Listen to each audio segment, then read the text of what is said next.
Hi, brothers and sisters. Came back quick this time. Um, we will be concluding the reading in the book of Proverbs.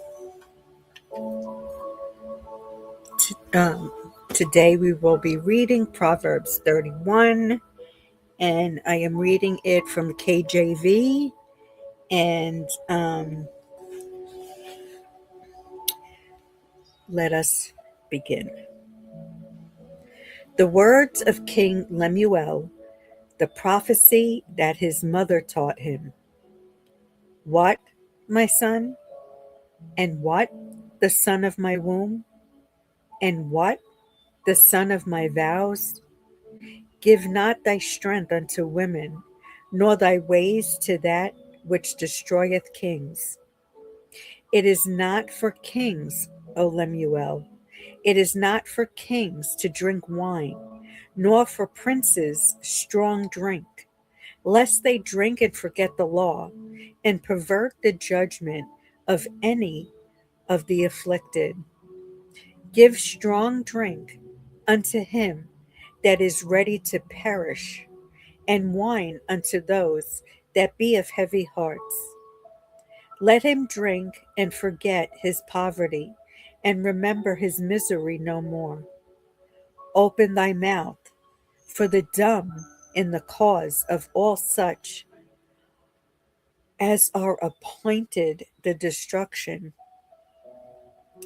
Open thy mouth, judge righteously, and plead the cause of the poor and needy. Who can find a virtuous woman? For her price is far above rubies. Oops, hold on.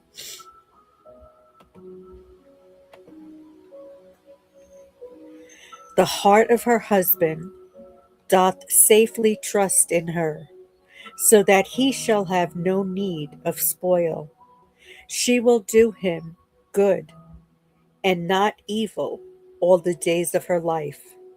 She seeketh wool and flax, and worketh willingly with her hands. She is like the merchant's ships. She bringeth her food from afar. She riseth also while it is yet night, and giveth meat to her household, and a portion to her maidens. She considereth a field, and buyeth it, and the fruit of her hands she planteth a vineyard. She girdeth her loins with strength, and strengthened her arms. She perceiveth that her merchandise is good, her candle goeth not out by night. She layeth her hands to the spindle, and her hands hold the distaff.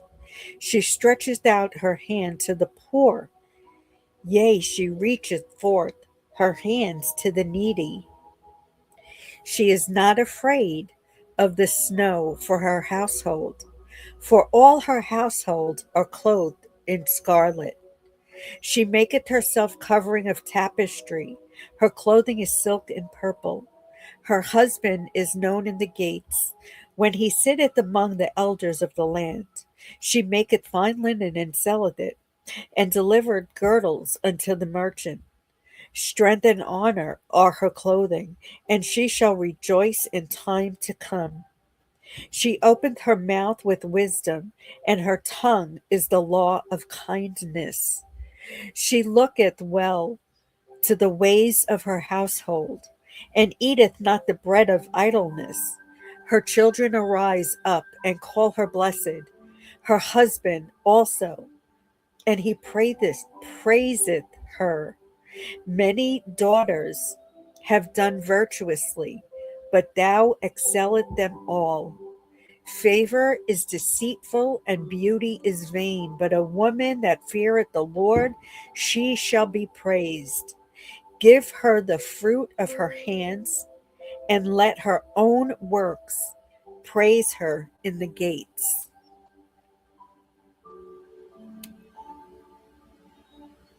This is a beautiful proverb about how women should really be.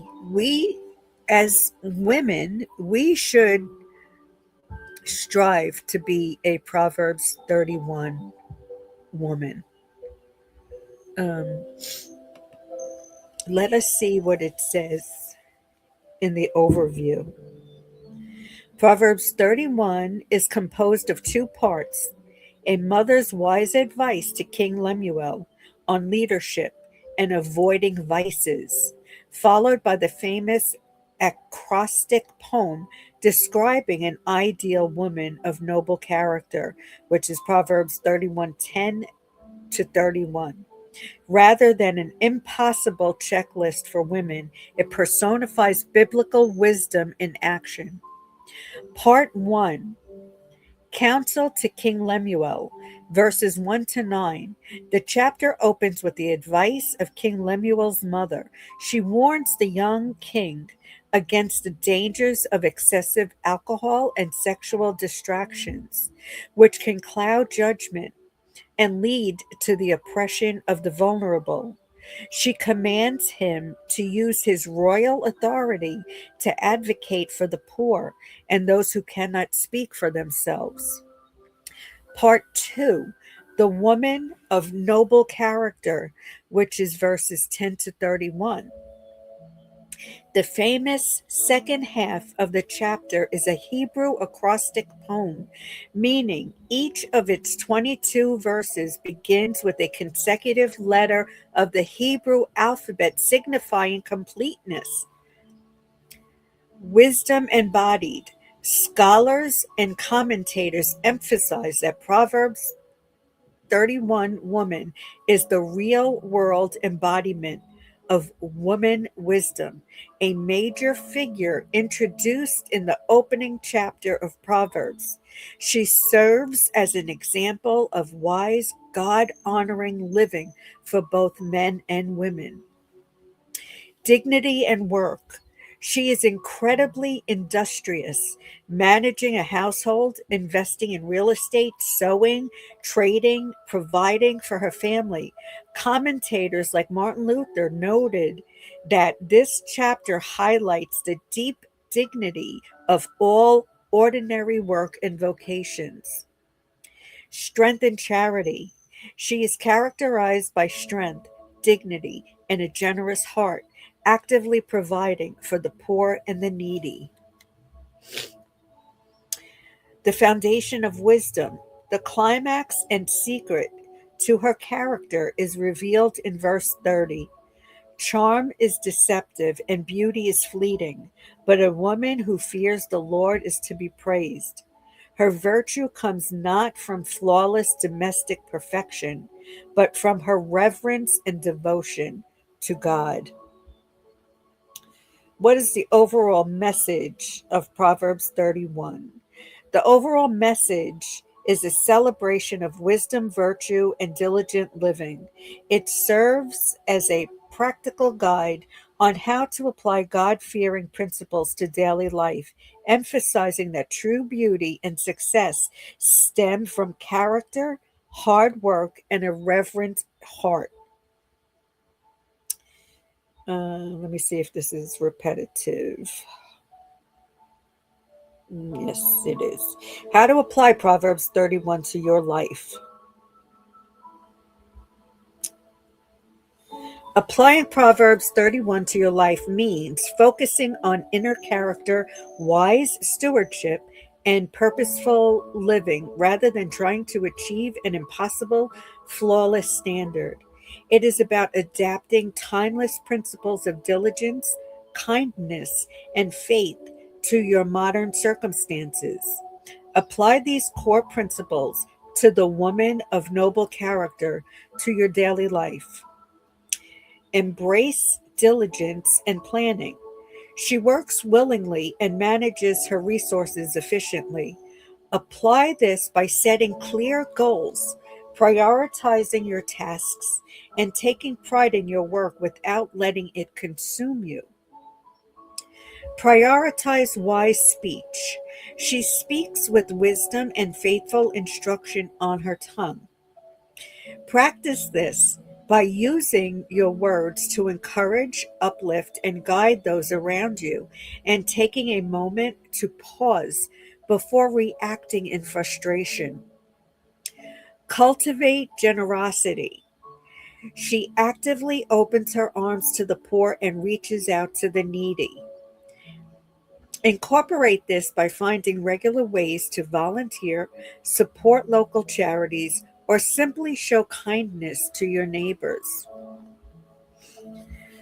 Practice financial stewardship. She considers fields, buys them, and manages her earnings wisely. Adapt this by budgeting, making thoughtful investments, and avoiding reckless spending so you can provide for your family and bless others. Root yourself in faith. Her strength and confidence stem from her reverence for God rather than her own perfection. Ground your daily routine in prayer and reflection so that you can navigate the future with peace rather than anxiety. What I started doing is, and I'm going to put the link in the description box. There's a channel that has morning time with God, and the goal is to listen and absorb that as soon as you wake up, before you get distracted with work, uh, I don't know, TV, listening to the radio, doing anything. Like as soon as you open your eyes, listen to these audio. I mean, they're videos, but um, if you can't watch the video, listen to the audio while you're waking up. Let it be the first thing you do instead of reaching for your phone to see if so and so emailed you or texted you, or looking up the latest gossip in the news, or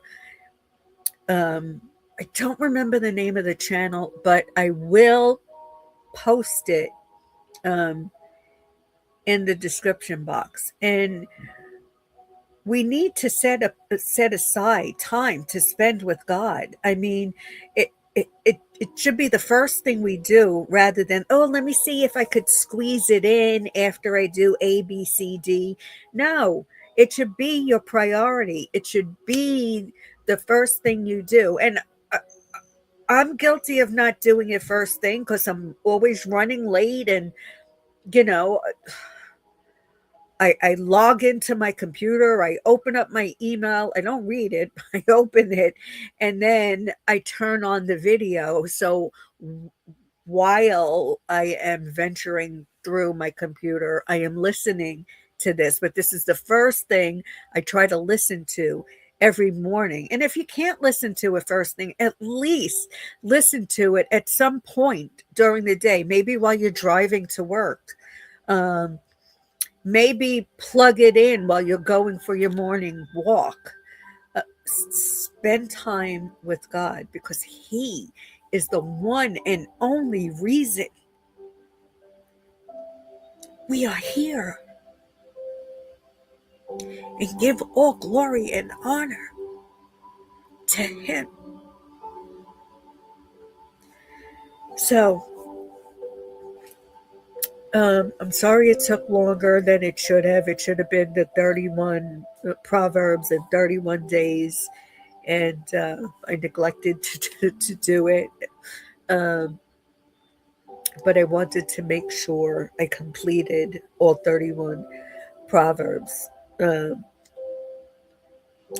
I might delve into Psalms next, but it's not going to be one Psalm per day, and it's not going to be in order. I am going to try my best to put them in a grouping of what they signify, because not sometimes they're not consecutive in what was going on in David's life. And David wrote most of them, but not all of them. And I really think I want to start reading Psalms with you. If you have any suggestions, if you have any requests, please let me know. I know not many people watch these videos, and it's not going to stop me from doing them because my function as a child of God is to be a disciple and to share His word. And even if one person listens, praise God. So, God bless you, and I will see you soon.